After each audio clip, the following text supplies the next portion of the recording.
Hi students, welcome to new home tuitions. എന്തൊക്കെയാണ് മക്കളെ വിശേഷം?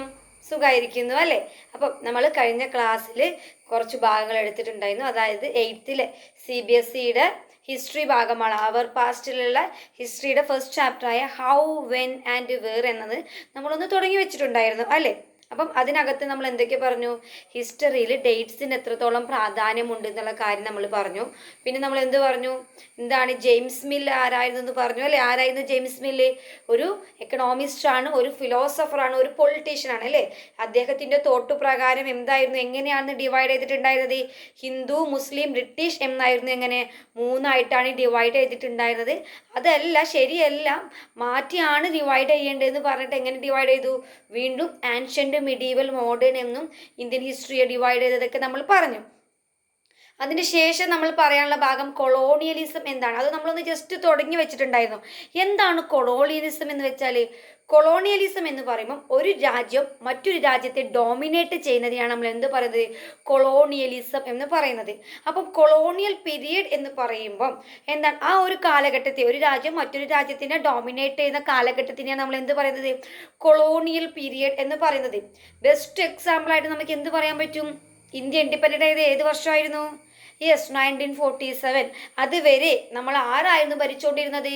നമ്മൾ ഇന്ത്യക്കാർ ആരുടെ അണ്ടറിലായിരുന്നു? ബ്രിട്ടീഷുകാരുടെ അണ്ടറിലായിരുന്നു അല്ലേ? അപ്പം ബ്രിട്ടീഷ് ഭരണത്തെ നമുക്ക് എന്തായിട്ട് പറയാൻ പറ്റും?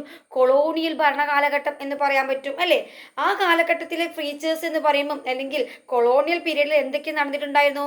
നമുക്ക് എക്കണോമിക് ഫ്രീഡം ഉണ്ടായിട്ടില്ല. ഒരു എക്കണോമിക് എന്നല്ല, യാതൊരു തരത്തിലുമുള്ള ഫ്രീഡം ഇന്ത്യക്കാർക്ക്, അതായത് ഇന്ത്യൻ ജനതയ്ക്ക് അനുഭവിക്കാൻ പറ്റിയിട്ടുണ്ടായിരുന്നില്ല. രണ്ടാമത് എന്ത് പറയാൻ പറ്റും? നമ്മൾ എക്സ്പ്ലോയിറ്റേഷൻ ചെയ്യുകയായിരുന്നു അല്ലേ? നമ്മളെ അവർ ചൂഷണം ചെയ്യുന്നു.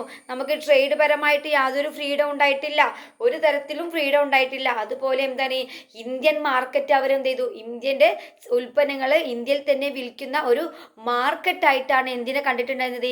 ഇന്ത്യനെ കണ്ടിട്ടുണ്ടായിരുന്നത്. എക്സാമ്പിളായിട്ട് ഇന്ത്യയിൽ ഇപ്പോൾ ഒരു ഉൽപ്പന്നം, ആ ഉൽപ്പന്നം അവരെന്ത് ചെയ്യും? അത് ആ ഒരു റോ മെറ്റീരിയൽസ് അവർ ബ്രിട്ടനിലോട്ട് കയറ്റുമതി ചെയ്തിട്ട് അതൊരു ഫൈനൽ ഗുഡ്സ് ആയിട്ട് ഹൈ പ്രൈസിൽ എവിടെ കൊണ്ട് വിൽക്കും? വീണ്ടും ഇന്ത്യയിൽ തന്നെ വിൽക്കുന്ന ഒരു കമ്പോള മാർക്കറ്റായിട്ട് മാത്രം ഇന്ത്യയെ കണ്ടുകൊണ്ടിരുന്ന ഒരു കാലഘട്ടമായിരുന്നു ഉണ്ടായിരുന്നത്. ഓക്കെ, അപ്പോൾ ഇതാണ് കൊളോണിയലിസവും കൊളോണിയലിസത്തിൻ്റെ കാലഘട്ടത്തിനെ കുറിച്ചിട്ടൊക്കെ നമ്മൾ പറഞ്ഞു. പിന്നെ പറയുന്നത്, നമ്മളിപ്പോൾ പറഞ്ഞു നമുക്ക് ഹിസ്റ്റോറിയൻസിൻ്റെ കുറേ ഇവിടെ നിന്നാണ് ഡാറ്റാസ് കിട്ടിയിട്ടുള്ളത്, അവിടെ നിന്നാണ് ഡാറ്റാസ് കിട്ടിയെന്നൊക്കെ പറഞ്ഞു. ഇന്നത്തെ കാലഘട്ടത്തിലാണെങ്കിൽ നമുക്ക് എന്ത് കാര്യത്തിനെ കുറിച്ചിട്ടും എന്താണ്, ഇപ്പം ഹേയ് ഗൂഗിൾ അല്ലെങ്കിൽ ഹേയ് സിറി, ഒരുപാട് AI ആപ്പുകളും കാര്യങ്ങളൊക്കെ നമുക്ക് എന്താണ് നമ്മുടെ വിരൽ തുമ്പിലുണ്ട്. അപ്പോൾ കാര്യങ്ങൾ കിട്ടുക എന്നുള്ളത് വളരെ എളുപ്പമായിരിക്കും അല്ലേ? അപ്പം ഇത് പണ്ട് കാലങ്ങളിൽ എങ്ങനെയാണ് ഹിസ്റ്ററിയിൽ അല്ലെങ്കിൽ ഹിസ്റ്റോറിയൻസുമാർ ഇന്ത്യനെ കുറിച്ചിട്ടും അല്ലെങ്കിൽ മറ്റു കാര്യങ്ങളൊക്കെ അറിഞ്ഞതിരുന്നുള്ള കാര്യങ്ങൾ നമുക്ക് എന്താണ് നെക്സ്റ്റ് വീഡിയോയിലേക്ക് പറഞ്ഞുതരാം. ഓക്കെ, ടാറ്റാ.